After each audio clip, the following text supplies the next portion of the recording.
Read short notes on the silent futures of Phylum Porifera. ఓకేనమ్మా. First of all పైలం పొరిఫెర్ అంటే ఏంటి? ఈ యొక్క పొరిఫెర్ అనేవి చాలా సాదాసీదా నీటి జంతువులు. వీటి శరీరంలో చాలా చిన్న హోల్స్ ఉంటాయి. వీటిని స్పాన్స్ అంటారు. ఓకేనమ్మా, డన్. దానికోసం 8 ఎనీ ఇంపార్టెంట్ పాయింట్స్ రాయమంటున్నారు, వాటి లక్షణాలు రాయమంటున్నారు. Aquatic animals found mostly in sea, few in fresh water. ఇంకా నేర్చుకుందాం. పోరి అంటే పోర్స్, ఫెరా అంటే బీరింగ్. పోరి అంటే ఏంటి? పోర్స్. ఫెరా అంటే బేరింగ్. పోరిఫెర్ అంటే రంధ్రాలు ఉన్న జంతువులు. పోరిఫెర్ అంటే ఏంటి? రంధ్రాలు ఉన్న హోల్స్ ఉన్న జంతువులు. Aquatic animals found most in sea, few in fresh water. Aquatic animals ఈ యొక్క పోరిఫెరన్స్ ఈ వాటర్ లో మాత్రం జీవిస్తాయి, ఎక్కువగా సముద్రంలో, కొన్ని మంచినీటిలో కూడా. Body full of pores. ఇంకా ఇవి ఎక్కువ వాటర్ లో ఉన్న రాక్స్ కి అతుక్కొని ఉంటాయి ఇవి, ఈ పోరిఫెర్ అనేవి. Body full of pores, many small pores ostia allow water to enter the body. వీటి శరీరంలో ఆస్టియా అని అంటారు, నీరు వాటి ద్వారా లోపలికి వెళ్ళిపోద్ది అనమాట. ఓకేనమ్మా. పోరిఫెరాలో ఎందుకు ఇంపార్టెంట్ అంటే వాటర్ ని క్యారీ చేస్తుంది, food, oxygen. Next, canal system. Water flows through canals and leaves through a large opening called osculum. అంటే ఈ పాయింట్ కి అర్థం, నీరు శరీరంలో క్యానల్స్ ద్వారా ప్రవహిస్తుంది, తర్వాత ఆస్కులం అనే ఒక పెద్ద హోల్ ద్వారా బయటకు అది వస్తుంది. అది పాయింట్ కి అర్థం. సింపుల్ గా ఇక్కడ చెప్పాలంటే వాటర్ కెనల్ ద్వారా ఎంటర్ అవుతుంది బాడీకి, ఆస్కులం ద్వారా బయటకు వస్తుంది, అంతే. ఈ క్యానల్ సిస్టమ్ దేనికి హెల్ప్ చేస్తుంది అంటే ఫుడ్ కలెక్షన్ కి, బ్రీతింగ్ కి, వేస్ట్ రిమూవల్ కి హెల్ప్ అవుతుంది. క్యానల్ అంటే స్మాల్ ప్యాసేజ్, ఆస్కులం అంటే లార్జ్ ఓపెనింగ్. ఓకేనమ్మా, done. Similar level of organisation, no true tissue or organs.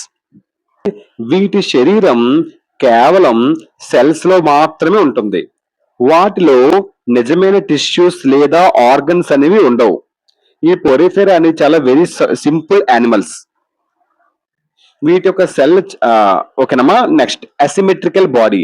Body cannot be divided into equal halves. వీటి శరీరాన్ని సమాన భాగాలుగా విభజించలేము. అసిమెట్రికల్ అంటే ఏంటి అసలు అర్థం? Unequal body shape. క్లియర్మా? ఈక్వల్ హాఫ్స్ అంటే సేమ్ 2 పార్ట్స్, అలా మనం డివైడ్ చేయలేం వాటి బాడీని. Skeleton made of spicules calcium or silica or spongin fibres. వీటి యొక్క స్కెలిటన్ దేంతో తయారవుతుంది? స్పైక్యూల్స్, స్పాంజిన్ ఫైబర్స్ తో తయారవుతుంది. వీటిలో కాల్షియం, సిలికా అనేది ఉంటది. Respiration and excretion occur by diffusion through body surface. అంటే దీనికి అర్థం ఈ కాల్షియం, సిలికా ఇది ఏంటంటే సపోర్ట్ చేస్తుంది, బాడీని ప్రొటెక్ట్ చేస్తుంది. ఓకేనమ్మా. Respiration, excretion occur by diffusion through body surface. వీటి యొక్క శ్వాస మరియు వ్యర్థాలు తొలగింపు డిఫ్యూజన్ ద్వారా జరుగుతుంది. అంటే movement of substances from high concentration to low concentration. అంటే ఒక చోటు ఎక్కువగా ఉన్న పదార్థం తక్కువగా ఉన్న చోటుకు వెళ్ళడం అనమాట. అంటే వీటికి స్పెషల్ ఆర్గన్స్ ఉండవు రెస్పిరేషన్ కోసం. వీటికి స్పెషల్ ఆర్గన్స్ అనేవి రెస్పిరేషన్ కోసం ఉండవు అనమాట. Reproduction, both asexual and sexual reproduction occur. Asexual అంటే budding, both asexual and sexual reproduction అనేవి రెండు ఉంటాయి. ఎగ్జాంపుల్ స్పాంజిలా, సైకాన్, స్పాంజియా. అసెక్షువల్ రీప్రొడక్షన్ అంటే ఏంటి? ఇది బడ్డింగ్ ద్వారా కొత్త స్పోన్స్ తయారవుతుంది. ఓకేనమ్మా, డన్. సెక్షువల్ రీప్రొడక్షన్ అంటే ఏంటి? ఇక్కడ మేల్ అండ్ ఫీమేల్స్ కలిసి ఒక యంగ్ వన్స్ ని తయారు చేస్తాయి. మగ మరియు ఆడ రీప్రొడక్టివ్ కలిసి కొత్త జీవిని తయారు చేస్తాయి, అది సెక్షువల్ రీప్రొడక్షన్. ఇది బడ్డింగ్ తో తయారైపోద్ది. ఓకేనమ్మా. బడ్డింగ్ అంటే ఏంటి? New organisms grow from body, దాన్ని బడ్డింగ్ అంటారు. ఓకేనమ్మా.